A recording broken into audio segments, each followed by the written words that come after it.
Alors reprenons ce schéma pour décrire maintenant le côlon. Le côlon est le segment du gros intestin situé entre la valvule iléocécale et le rectum. Il mesure en moyenne 2 mètres de long, 4 cm de diamètre et il peut contenir jusqu'à 1,8 litres. Le côlon a grossièrement une forme de cadre qui va entourer le jéjunum et l'iléon avec 5 portions. Le cécum, le côlon ascendant, le côlon transverse, le côlon gauche ou descendant, le côlon sigmoïde qui forme une boucle et qui va se terminer en regard de la vertèbre S3. La jonction entre les 2 tiers droits du côlon transverse et le tiers gauche représente en moyenne la limite des territoires de vascularisation entre l'artère mésentérique supérieure et l'artère mésentérique inférieure. Cette limite correspond à ce qui dérive embryologiquement de l'anse ombilicale et qui est vascularisé par l'artère mésentérique supérieure. Ceci correspond à la définition anatomique du côlon droit et de l'intestin terminal qui donne le côlon gauche, le rectum et la partie supérieure du canal anal.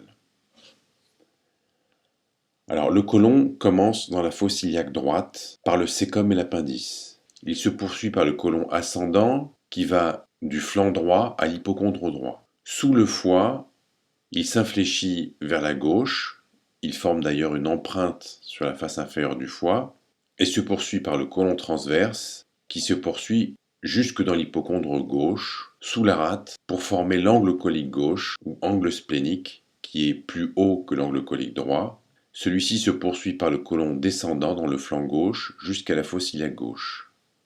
Il devient alors le côlon sigmoïde qui pénètre dans la cavité pelvienne et se continue avec le rectum. Les fonctions du côlon sont les suivantes. Il est responsable d'une déshydratation progressive de l'effluent iléal par réabsorption hydrosodée. Ceci aboutit à la formation des fécès sous matière fécale.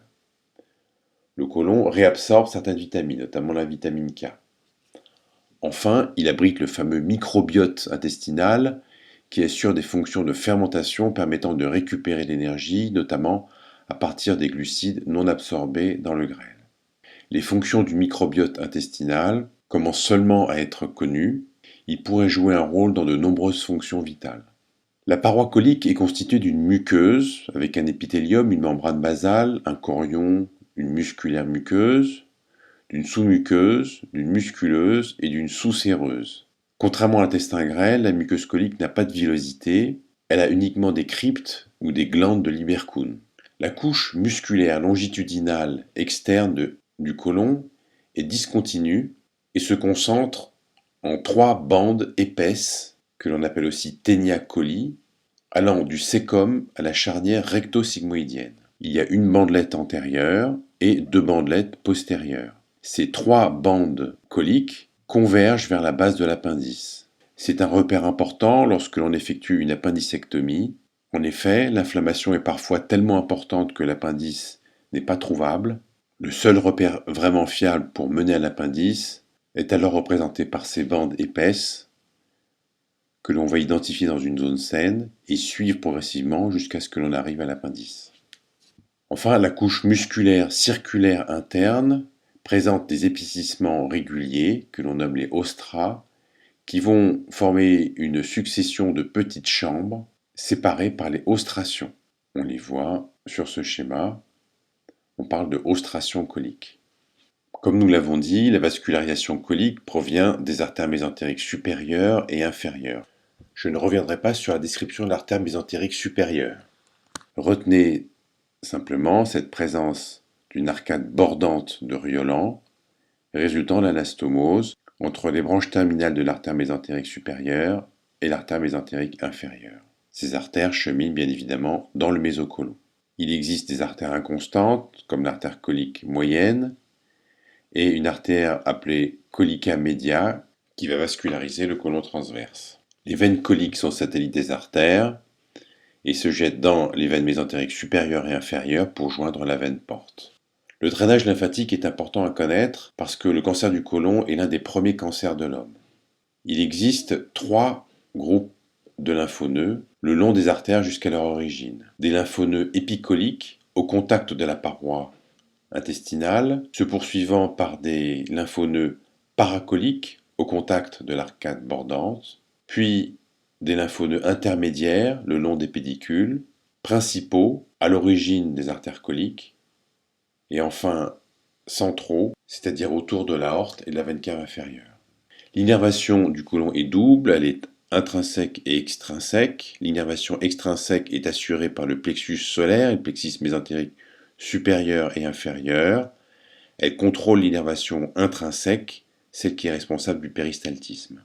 On rappelle que le côlon ascendant et le côlon descendant ont leur méso accolé au péritoine pariétal postérieur sous la forme du fascia de Tolt droit et gauche, faisant de ces parties du côlon des parties fixes. Le côlon transverse est lui mobile, il est séparé de la grande courbure gastrique par le grand omentum. Le sigmoïde est lui aussi mobile dans son méso. Revenons une dernière fois sur ce schéma pour décrire l'artère mésentérique inférieure. Elle naît de la face antérieure de l'aorte, en regard des vertèbres L3 L4. Elle est recouverte par le troisième duodénum et le fascia de Tretz. Elle va avoir un trajet en dehors de l'aorte, sur le muscle psoas, en dedans des urtères. À hauteur de l'artère iliaque commune, elle s'infléchit en dedans et descend dans le segment vertical de la racine du mésocôlon. En regard de la vertèbre S3, elle donne ses deux branches terminales. L'artère mésentérique inférieure va donner l'artère de l'angle colique gauche, qui croise d'ailleurs la veine mésentérique inférieure, puis se divise en deux branches dans le mésocôlon, une branche ascendante pour le côlon transverse et une branche descendante qui va s'anastomoser avec les artères sigmoïdiennes.